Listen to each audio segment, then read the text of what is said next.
The Vols got slapped. Like, I don't know how else to say it. Like, we just got absolutely destroyed by Ohio State. But at least we still have basketball. What's good, y'all? Welcome back to the Vols Rundown. I am your host, Micah McCamey, and man, we got a lot to get into with this, with what just happened. Oh yeah, also I kind of gave up on putting the Hendon Hooker jersey back there because I know that the setup, it just made the setup look worse. So I'm gonna try and find a way to rebrand this entire thing. But I mean, I'm gonna try and get like a green screen or something. Put that in the background. Hopefully that'll work. But we'll be trying to figure it out as much as we can. But anyway, let's get on with today's episode. Okay, we got to talk about Vols football first. Man, we got stomped by Ohio State. Like, that was one of the most boring, sad football games I've watched this season, both NFL and college football. And that's saying a lot because I'm a Titans fan, and I have had to endure some horrible, horrible football games. Anyway, there are a lot of things that we could point at here. Defense didn't show up. The receivers were creating zero separation. O-line didn't do well. Nico was the only reason that we were in this game, but also Dylan Sampson wasn't really feeling it that night. So there are a lot of factors that contribute to this. But let's talk about some of the coaching staff, because I know that there are a lot of firings that could go on, and these are the ones. I'm going to rank all of these on a scale of 1 to 5 on how I understand them and if I think they should be fired. Just going to warn you, all of them are very high. Let me put them down real quick because this wasn't my original plan for it, but I just feel like that now I'm being moved to do it by something. Anyway, let's get into this. Okay, let's start out with the obvious one. Let's start out with the least obvious one, Tim Banks. Now, here's my thing. Okay, I don't know how to approach this one because yes, okay, he's been fine most of the other games in the season. But the two biggest games of our entire season, not including the Arkansas game, because giving credit to him, he was the only reason his defense was the only reason we were in that game. But anywho, but we got to talk about the two biggest games that we were in, Georgia and Ohio State. He did not have the defense prepared. That was the first thing. But the other thing is that he did not throw any blitzes at the quarterback, even though the two quarterbacks for these teams are famous for doing horrible under pressure. So if we could have put more pressure on him and made him uncomfortable, that would have been fine. But Tim Banks did not make any adjustments going into halftime. And that is what killed this football team from even having a chance at winning this game. Do I think they would have won this game? Who knows? But maybe it would have been a little bit more competitive if Tim Banks brought out a better game plan for this defense. And honestly, that's a huge red flag that the two teams that are the most important out of this year, you failed to show up on. That is a big red flag for any coach, even one that's up for the Broyles Award, which, by the way, he lost that night. But this is probably the one that's the least because at least he has had some really good moments and he's up for head coaching jobs this offseason. So I'll give him a 3 on the likeliness of him getting fired from 1 to 5. I don't think that he is completely or how much I understand it is at a 3 because I don't know if he could get fired. I think he should be, but I do think he'll stay. And also he's done good things for the team. So that's really what I think about that. But next one, Joey Halzle. Oof, man. Yeah. This dude has been here's the thing. If you want to talk about the downgrade from Alex Golesh to him, imagine going from being able to drive around a Lamborghini every day to a Kia Soul. That's basically what this transition from Alex Golesh to Joey Halzle has been. Just absolutely terrible. If we could even get what 1/3 of Alex Golesh was out of Joey Halzle, then we would probably be a very good offense. Nico would have probably had a way better season, but he's not. He's really not the offensive coordinator that we have been hoping for whenever we first hired him. But yeah, this one's very high. I give him a 4.5. He should be fired. I think he could get fired. And Heupel's probably thinking long and hard about it. But hey, let's help him out, man. Let's get the fan base to actually say something, make an impact on this. Because he might be right on the edge of firing him. But if we can be loud enough as a fan base about Joey Halzle, then maybe he'll think, maybe I should fire him. Why do you think Mike Vrabel got fired by the Titans? I think they may have actually wanted to keep him another year, but I think the fan base got loud enough to where it was like, yeah, no, let's get rid of him. I mean, I don't think that's the full reason. I still think there was some other stuff going on in the background, but like, I think it was actually part of the reason, shockingly enough. But anyway, Joey Halzle, he's got to go. Okay, but then obviously the one that should be the most likely and might actually happen out of all three of these, Glenn Ellerbe, I put him at a 5. There's not that much to say. O-line's played bad. Ever since Darnell Wright left, this offensive line has gone completely downhill. There's not that much else to say. He just hasn't filled the quota that a Vols assistant coach should. And I'm hoping that we can go replace him with somebody else in the offseason. But he is one of Heupel's buddies, and that's what worries me, and that's what makes me think he might keep his job. That's the only reason that he will, though. If he does keep his job, it'll be because he is one of Heupel's buddies, okay?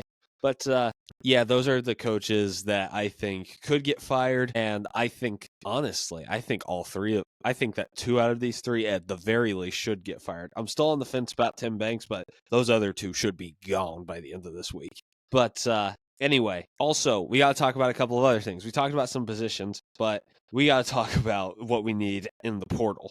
All right? First off, receiver. My gosh, receiver. We need receiver help really badly, okay? I don't know if Brew's coming back. I hope he does, but I don't know if he is.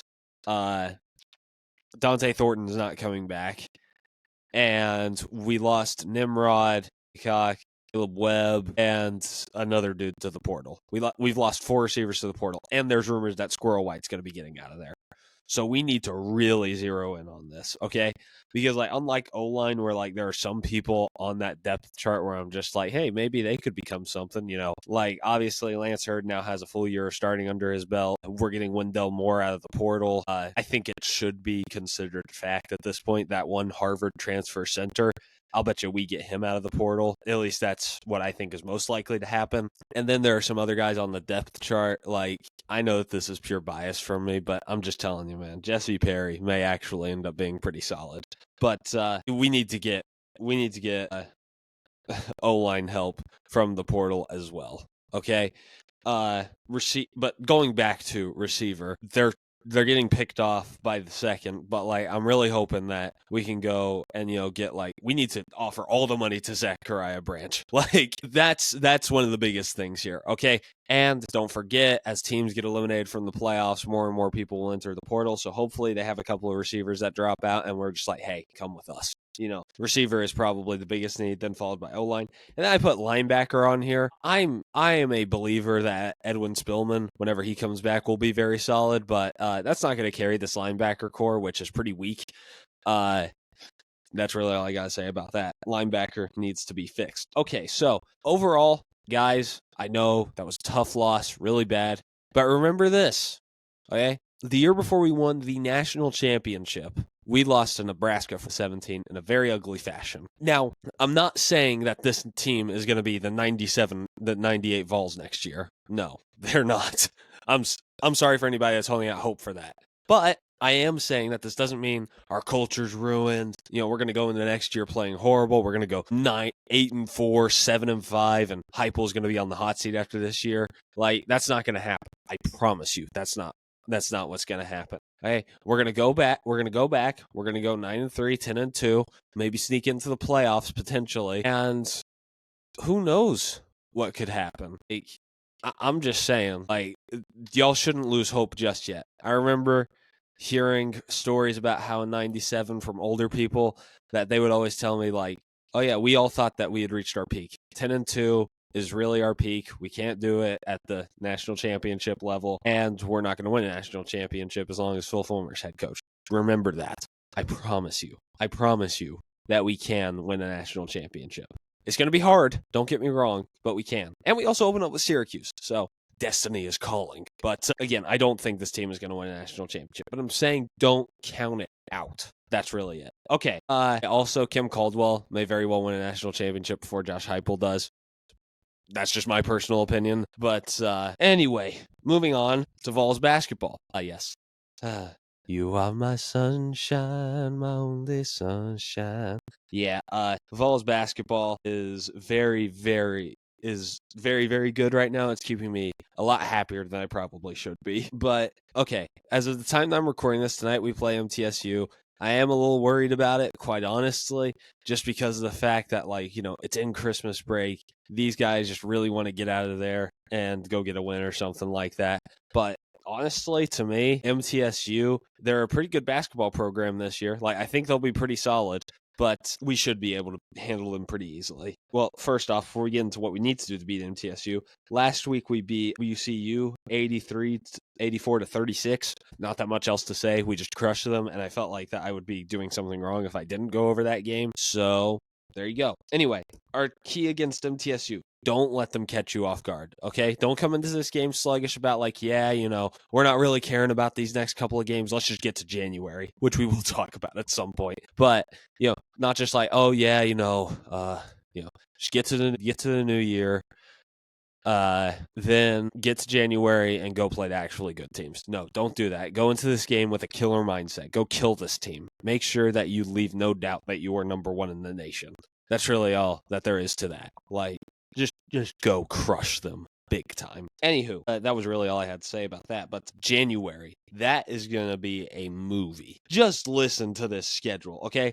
First game, we play Arkansas. Then we play Florida. Then we play Texas, Georgia, Vandy. Those two weren't really that great. Mississippi State, Auburn, and Kentucky. Hey, also, we play Oklahoma on my birthday in February. So just wanted to let that be known. But anyway. But this month is insane. You got to go play Arkansas, who, love them or hate them, I know that we aren't the biggest fans of Jonas Adu around here, but they are a talented program, and John Calipari is still a decent enough head coach. Florida is killing it right now, even with their coach having his weird problems. I won't get into those because I try and keep this at least decently family-friendly. But yeah, even with Florida having their weird problems with their coach, their basketball program is still just absolutely killing it right now. Texas, again, another talented team, have a decent head coach. They could sneak up on you at any moment.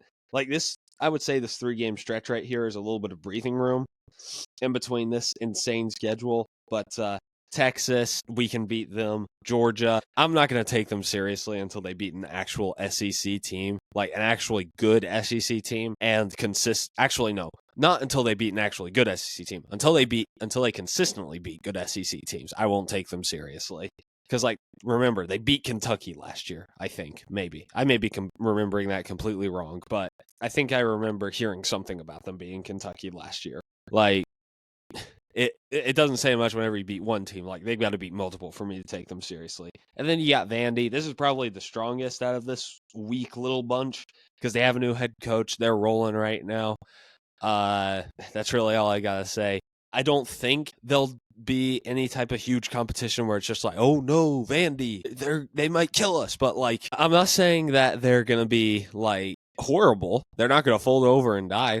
I think that they could give us a pretty darn good game, honestly, especially since we're gonna be probably looking forward to Mississippi State, who is sneaky good this year. They're not some type of SEC powerhouse. They're not up there with us or Auburn or Florida or what's the other, or heck, even Alabama this year. But they're still a pretty solid basketball program, and they will come into fight. Remember, we lost to them last year. That was one of our only 9 losses. Actually, that was two of our losses last year were to Mississippi State. So just remember that. Then next game, we got Auburn.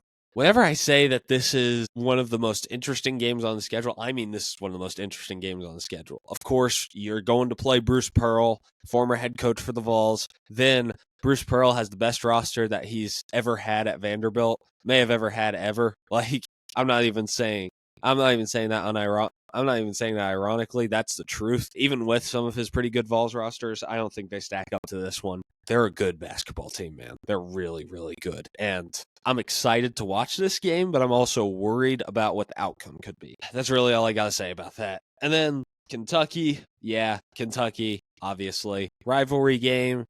They're number 4. Actually, no, I think they dropped 17 in the nation today, but they still have talent. Mark Pope is a decent enough head coach. We can beat them. It's still going to be difficult because, again, rivalry game, talented team. always going to be hard. But yeah, January is going to be insane. It's going to be a very fun month to watch Vols basketball, and this is the most excited I've been to watch a month in Vols basketball ever, quite honestly. Maybe it's because I started this. Maybe it's because I took on a new interest in basketball after I took a couple of years off of like being interested in it. Who knows? But very excited to watch that. Anyway, that's today's episode. Merry Christmas, first off. I didn't say that in my Titans Rundown episode, which is literally on Christmas Day, but I just wanted to let that be known. I have Instagram, TikTok, and Twitter all under the Vols Rundown. If y'all want to go follow those, they're down in the description. I'll also put a link to the Titans Rundown. I mean, I think more people will come from the Titans Rundown than more people will come to the Vols Rundown from the Titans Rundown than people from the Vols Rundown will go to the Titans Rundown. That's just obvious enough. But anyway, that's going to do it all for me. This has been a rundown of your Tennessee Vols. I love y'all, and go Big Orange.